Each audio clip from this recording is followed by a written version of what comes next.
Bonjour à toutes et à tous et bienvenue sur Eurosport pour revivre les meilleurs moments de la 76e édition du Grand Prix d'Isberg. Ciel couvert, temps maussade, température fraîche, du vent. Ça sent bon l'automne dans les Hauts-de-France en ce dimanche 18 septembre. Une course dévolue traditionnellement aux sprinteurs et un beau plateau de spécialistes s'est donné rendez-vous pour la classique artésienne. À commencer par Brian Coquard, le chef de file de l'équipe nordiste Cofidis Solutions Crédit.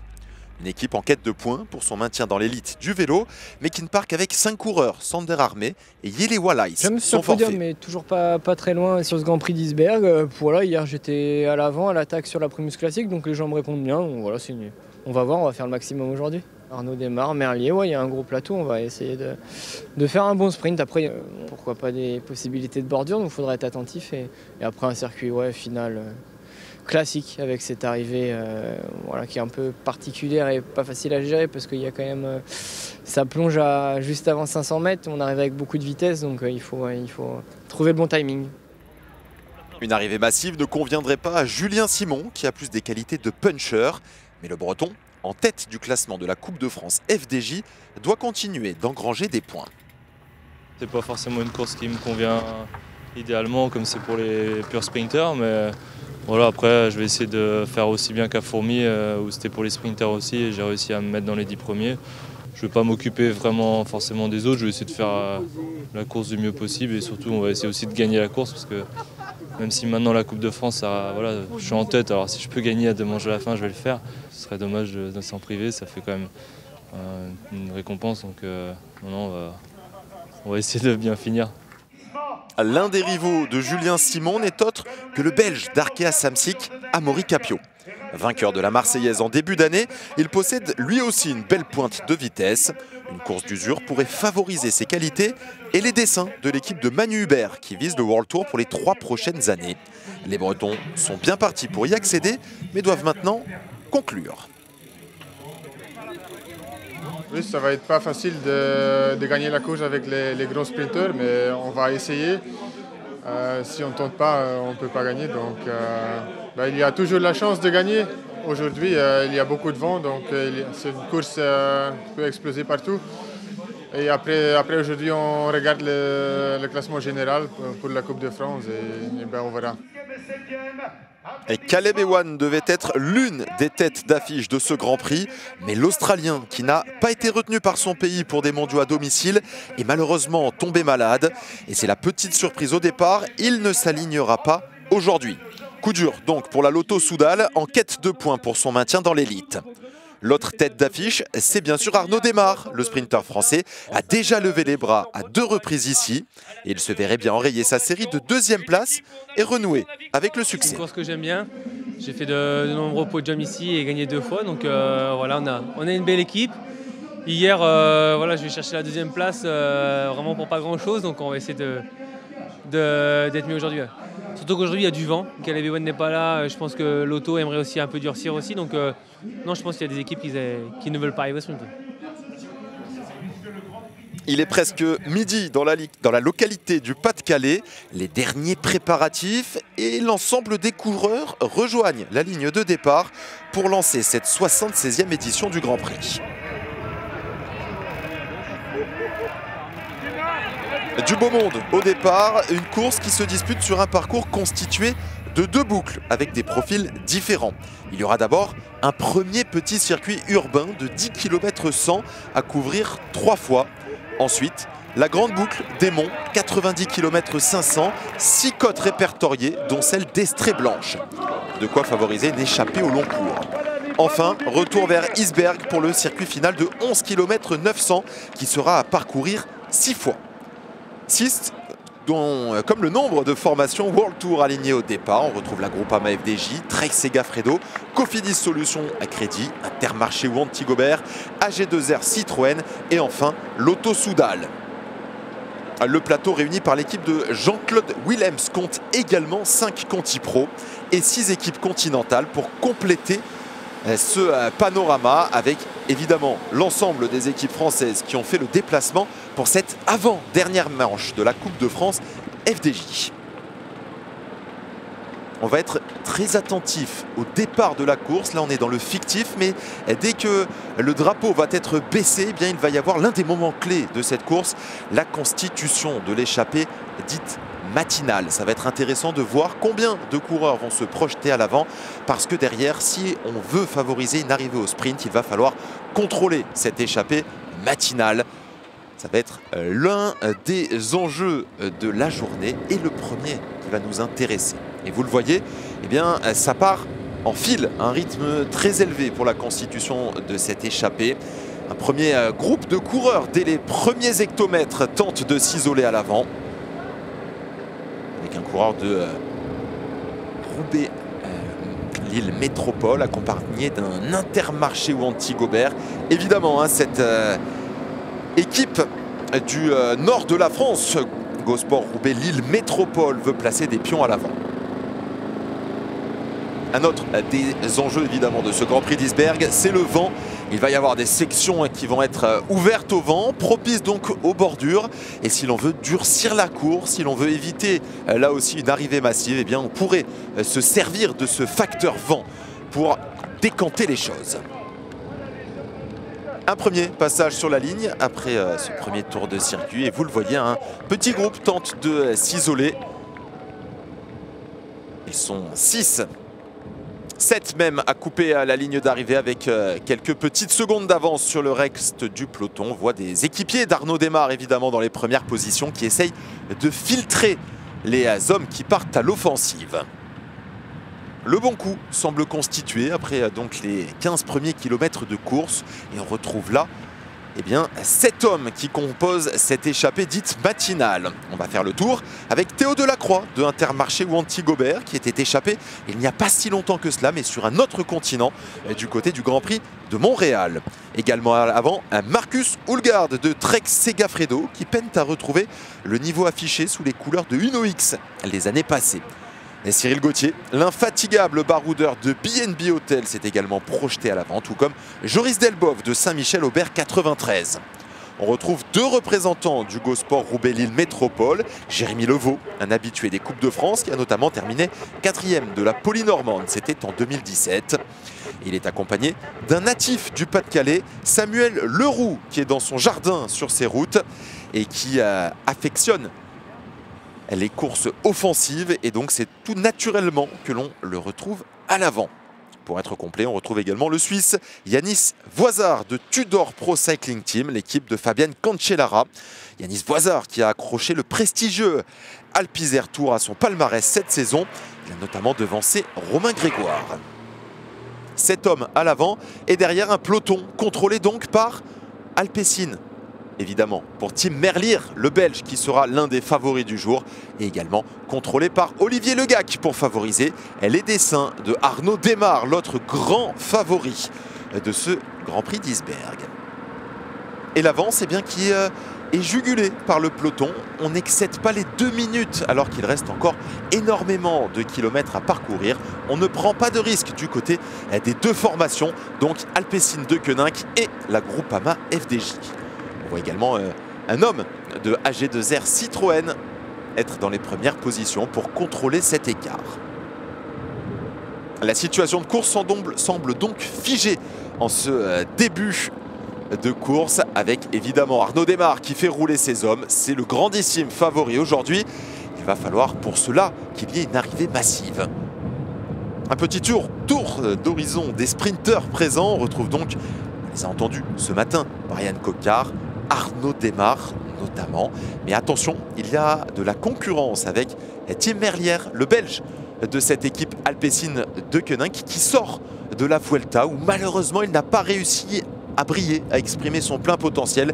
Mais attention à Tim Merlier, c'est l'un des hommes les plus rapides lorsqu'il s'agit d'une arrivée massive. Et même s'il partira l'an prochain sous les couleurs de la Quick Step, eh bien, il va encore des courses à disputer pour le Belge.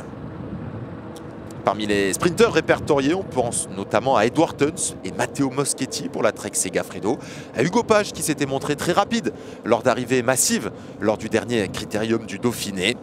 On pourra également compter sur la pointe de vitesse de Marc Sarrault qui a déjà remporté cette Coupe de France FDJ. Attention également à Hugo Hofstetter et à Maury Capio, les deux sprinteurs du team Arkea Samsic.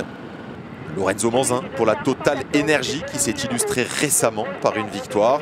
Il y aura également, il va falloir compter sur Pierre Barbier et Luca Mozzato pour la BNB Hotel KTM. Et attention à la pointe de vitesse de Jason Tesson de Saint-Michel-Aubert 93, d'autant qu'il est accompagné par Romain Cardis qui également possède une belle pointe de vitesse. On se dispute les sprints intermédiaires au sein de cette échappée de 7. Mais vous le voyez, et c'est l'une des informations principales de ce début de course, l'écart n'excède pas les 1 minute 35 alors qu'il reste plus d'une centaine de kilomètres à parcourir. On ne prend aucun risque du côté des hommes de Arnaud Démare et de Tim Merlier. On veut absolument qu'il y ait un sprint qui se dispute dans les rues d'Isberg. Alors on ne laisse quasiment pas d'espace à ces 7 hommes de tête. Parce qu'une échappée de 2 ou de 3, eh bien, c'est plus facile à contrôler. Là, on sait qu'on en a 7 à l'avant avec des hommes qui sont roués à cet exercice. On pense notamment à, évidemment, Cyril Gauthier, qui a l'habitude de longs et interminables raids. On pense également à Marcus Houlgaard, qui est un très bon routier sprinter. Alors, on ne prend pas de risque. 1 minute 35 seulement d'avance pour ces 7 hommes de tête. Un Grand Prix d'Isberg qui dispute donc sa 76e édition, une course fondée en 1945. Et si l'on a l'habitude de voir des sprints massifs, eh bien, ces dernières années, il y a eu quelques petites exceptions. On se souvient notamment de Philippe Gilbert qui revenait de blessure après sa chute sur le Tour de France. C'était en 2018. Il s'était imposé en puncher après une sortie dans les derniers kilomètres où il avait réussi à régler au sprint Christophe Laporte qui, à l'époque, l'accompagnait. L'année précédente, en 2017, c'est un duo de beaux-frères qui s'était disputé la victoire finale après une longue échappée. Benoît Cosnefroy s'était imposé en devançant Pierre Gouault. Et on n'oublie pas évidemment l'exploit de Mats Pedersen en 2019, celui qui, quelques jours après, deviendra champion du monde. Il s'était imposé à l'époque à l'issue d'une longue échappée solitaire. Mais vous l'avez compris, aujourd'hui, en ce dimanche du mois de septembre, eh bien, on ne prend pas de risque du côté des coéquipiers, des sprinteurs favoris pour la victoire finale. Et on ne laisse que très peu de champ aux 7 hommes de tête. Avec toujours cette formation Groupama FDJ qui imprime le rythme à l'avant. Le très gros boulot d'Olivier Legac qui est habitué, qui a longtemps été dans l'équipe de Arnaud Démare pour rouler derrière les échappées. Olivier Legac qui fait l'essentiel du travail en ce début d'épreuve.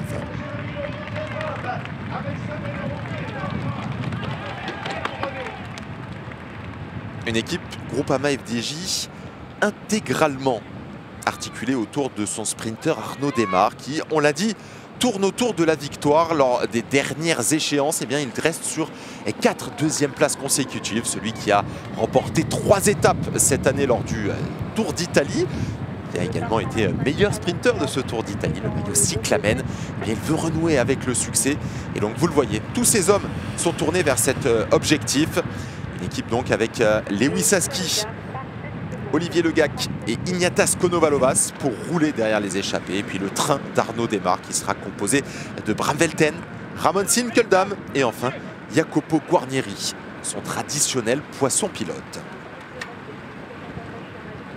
On a légèrement accéléré du côté de l'échappée autour donc de Samuel Leroux, Yanis Voisard, Cyril Gauthier, Théo Delacroix. Et vous le voyez, il n'y a plus Joris Delbov, malheureusement. Le pensionnaire de Saint-Michel-Aubert 93 a été distancé par ses compagnons de route.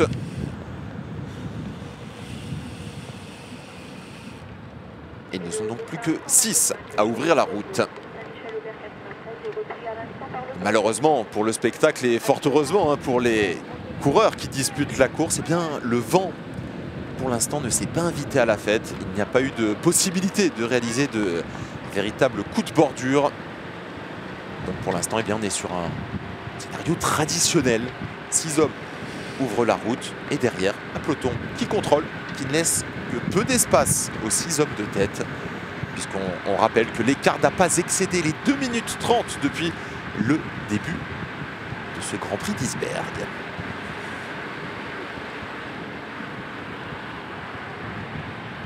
2 minutes 30, l'écart maximal, la faute donc aux hommes de Benoît Vaugrenard qui aujourd'hui est à l'arrière dans la voiture DS de cette équipe Groupama FDJ. Et si on a légèrement accéléré du côté de l'échappée, eh bien vous le voyez derrière la réponse du peloton. Lewis Asquet emmène ce peloton et l'écart a même chuté. Plus que 30 secondes d'avance pour les hommes de tête. Décidément, une arrivée massive est véritablement désiré par Arnaud Démare et par l'ensemble du peloton. Les hommes de tête ne font que figure de faire valoir malheureusement pour eux, les 6 hommes de tête donc qui ouvrent la route avec un écart largement inférieur à la minute.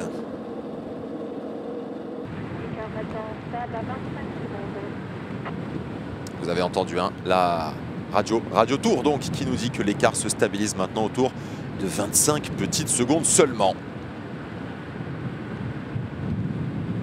On est maintenant dans les 2 derniers tours de ce Grand Prix d'Isberg. Et le scénario semble cousu de fil blanc. 6 hommes ouvrent la marche. Et derrière, le peloton est à leur trousse à 30 petites secondes seulement. C'est un sprint massif qui devrait se dérouler dans les rues d'Isberg. Et ça devient difficile pour ces hommes qui ouvrent la route. On rappelle cette échappée matinale qui est partie très tôt. Après une petite dizaine de kilomètres parcourus seulement. Et depuis, eh bien, ces courageux ouvrent la route et le peloton les tient en respect. Un écart qui n'a jamais été significatif. Et à 13 km de l'arrivée, eh bien, on s'attend à une explication entre routiers sprinteurs, entre grosses cuisses dans les rues d'Isberg. Et c'est difficile pour Yanis Voisard, évidemment, lui qui est plus un grimpeur et qui n'est pas sur son terrain de prédilection aujourd'hui. Il a du mal à tenir les roues dans cette fin d'épreuve. Pourquoi pas un baroud d'honneur de la part de l'un de ces 5 hommes de tête, puisque Yanis Voisard, voilà, on sentait que c'était difficile, et bien il a été décroché. Et c'est donc un quintet qui ouvre la route maintenant. Pourquoi pas un dernier baroud d'honneur pour l'un de ces hommes. Et derrière, on a enclenché. Et bien c'est Alpecin de Koenig qui roule. Et à la bord du dernier tour, une petite vingtaine de secondes seulement d'avance pour le quintet de tête. Voilà, c'est matérialisé, 20 secondes d'avance. Marcus Houlgaard, lui qui a déjà remporté 2 succès chez les professionnels, tente sa chance à moins de 10 km de l'arrivée. Il essaye de s'isoler en tête. C'est difficile pour Théo Delacroix qui ne parvient pas à suivre. Et derrière, pareil pour Samuel Leroux qui reste derrière Théo Delacroix. C'est trop difficile pour les hommes de tête pour suivre Marcus Houlgaard, donc, qui est seul en tête.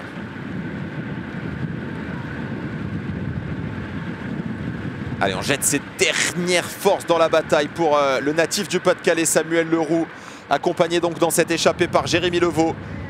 Et qui reste derrière donc Marcus Houlgaard qui est toujours en tête. Quelques hectomètres seulement d'écart entre les 2 hommes et derrière le peloton qui est juste derrière. Marcus Houlgaard qui ouvre la route. Est-ce qu'il va réussir l'exploit de résister au retour du peloton? C'est un coureur de classe qui a longtemps évolué dans l'équipe norvégienne Uno X, qui a été transféré dans l'équipe Trek Segafredo lors du dernier mercato hivernal et qui malheureusement n'a pas réussi à renouer avec le succès sous ses nouvelles couleurs. Et là, eh bien, il tente sa chance, il se sait moins rapide, bien qu'il ait une belle pointe de vitesse, et bien il se sait moins rapide que Arnaud Démare, Tim Merlier, Lorenzo Manzin, Marc Sarrault qui devrait se jouer la victoire dans quelques instants dans les rues d'Isberg, sauf si Marcus Houlgaard parvenait à résister au retour du peloton. Mais c'est trop difficile et Marcus Houlgaard abdicte.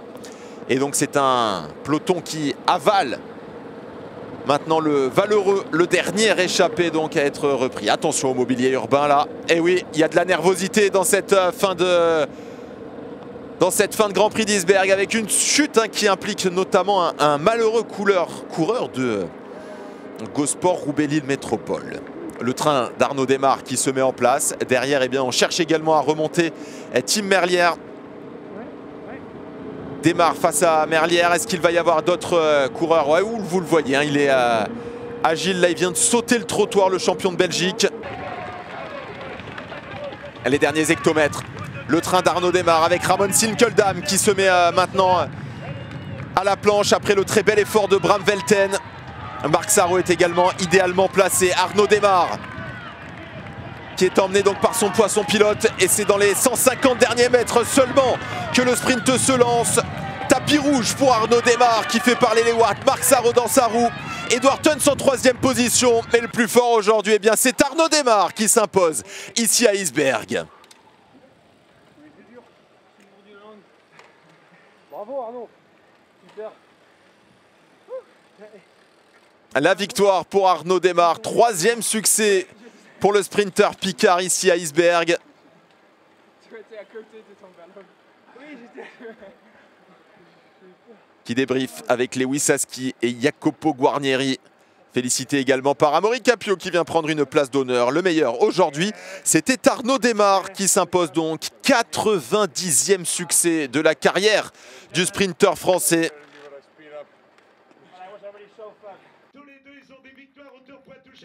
Arnaud démarre qui devance donc Marc Sarrault et Edouard Tuns pour compléter le podium. Les accessites pour Julien Simon qui vient donc prendre une belle 5e place et marquer des points en vue du classement général de cette Coupe de France FDJ. Amaury Capio, Max Walscheid également dans le top 10. Triple vainqueur Iceberg, Arnaud démarre. Avec la voix de Daniel Manjas donc pour accompagner Arnaud démarre qui renoue avec le succès. Lui qui s'est également imposé sur la route d'Occitanie cette saison, c'est victoire au Giro et donc cette belle victoire ici à Iceberg. Toute la journée avec Olivier, Lewis, Eniatas et puis mon train habituel. Donc non, tout le monde, voilà, on a vraiment bossé toute la journée, c'était mérité d'aller la chercher. Et puis après, ça, dans le final, c'est vrai que voilà, ils ont encore fait un bon boulot, ils m'ont bien lancé comme je voulais, donc parfait. J'ai fait tout le temps 2 ces derniers temps, donc là j'ai vraiment tout donné jusqu'à la ligne. J'ai résilié mon abonnement pour la 2e place, donc c'est bien. La 2e place donc occupée par Marc Sarrault qui lui était habitué à la 1re position ces derniers temps. Il avait notamment remporté 3 succès sur le Tour du Poitou-Charentes. Classement de la Coupe de France, eh bien Julien Simon, à l'orée de la dernière épreuve, le Tour de Vendée, conserve une petite trentaine de points d'avance sur Amaury Capio. Marc Sarrault grimpe lui à la faveur de cette 2e place au 3e rang. David Tellier, vice-président de la communauté d'agglomération Béthune, Bruay. J'ai essayé de ne pas m'affoler, de gérer voilà, les 4 premiers tours pas trop bien placés pour ne pas laisser trop d'énergie. Et à la fin, je suis remonté dans les 2 derniers tours. Et je savais que Arnaud avait un super train, donc on en avait plaisanté un peu. Voilà, je voulais garder sa roue pour essayer de limiter la casse et de terminer pas loin pour faire une belle place. Et puis voilà, là, dans le j'ai perdu, mais après j'ai réussi à me faufiler entre les barrières et quelques coureurs et à remonter. Et du coup, j'ai fini juste devant Capio d'Arca qui était 2e à la Coupe de France. Donc voilà, c'est pas la victoire. Mais voilà, je suis pas pur sprinter, mais bon, et donc c'est ce que je me dis, 5e c'est bien et mes adversaires directs sont derrière moi, donc voilà, c'est pas gagner la Coupe de France, mais c'est mieux que rien. Une petite option donc prise par Julien Simon en vue du classement général de cette Coupe de France FDJ. Il va falloir maintenant conclure. Ça sera le dimanche 2 octobre pour le Tour de Vendée. Dernière manche de cette Coupe de France FDJ. Et ça sera évidemment à suivre et à retrouver sur Eurosport.